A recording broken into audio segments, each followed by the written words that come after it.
whole house in London was dull and gloomy. Its lofty rooms and staircases were filled with a sort of misty twilight all day, and the sun very seldom looked in at its windows.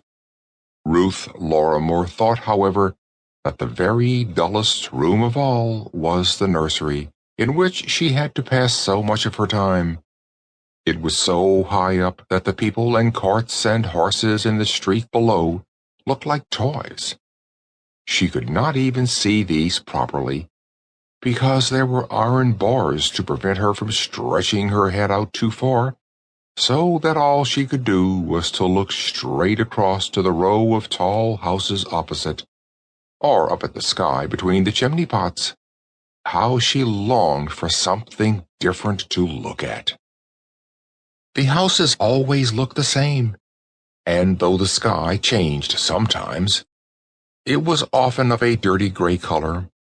And then Ruth gave a little sigh and looked back from the window seat where she was kneeling into the nursery for something to amuse her. It was full of all sorts of toys, dolls and dolls' houses elegantly furnished, pictures and books and many pretty things. But in spite of all these, she often found nothing to please her, for what she wanted more than anything else was a companion of her own age, and she had no brothers or sisters. The dolls, however much she pretended, were never glad or sorry or happy or miserable. They could not answer her when she talked to them, and their beautiful bright eyes had a hard, unfeeling look which became very tiring, for it never changed. There was certainly Nurse Smith. She was alive and real enough. There was no necessity to pretend anything about her. She was always there, sitting upright and flat-backed beside her work-basket, frowning a little, not because she was cross, but because she was rather nearsighted.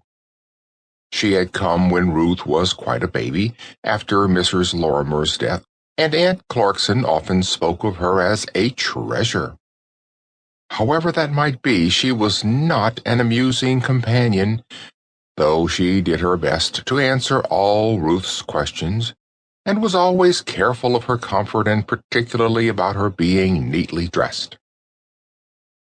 Perhaps it was not her fault that she did not understand games, and was quite unable to act the part of any other character than her own. If she did make the attempt, she failed so miserably that Ruth had to tell her what to say, which made it so flat and uninteresting that she found it better to play alone. But she often became weary of this, and there were times when she was tired of her toys and tired of Nurse Smith, and did not know what in the world to do with herself. Each day passed much in the same way. Ruth's governess came to teach her for an hour every morning, and then after her early dinner there was a walk with Nurse, generally in one direction, and after tea it was time to go and see her father. Quite a long journey through the silent house, down the long stairs to the dining room where he sat alone at his dessert. Ruth did not remember her mother, and she saw so little of her father that he seemed almost a stranger to her. He was so wonderfully busy, and the world he lived in was such a great way off from hers in the nursery. In the morning he hurried away just as she was at her breakfast, and all she knew of him was the resounding slam of the hall door, which came echoing up the staircase. Very often in the evening he came hastily into the nursery to say good-bye on his way out to some dinner party, and at night she woke up to hear his step on the stairs as he came back late. But when he dined at home, Ruth always went downstairs to dessert. Then, as she entered the large, somber dining room, where there were great oil paintings on the walls, and heavy hangings to the windows, and serious-looking, ponderous furniture, her father would look up from his book or from papers spread on the table, and nod kindly to her. "Ah, it's you, Ruth. Quite well, eh?"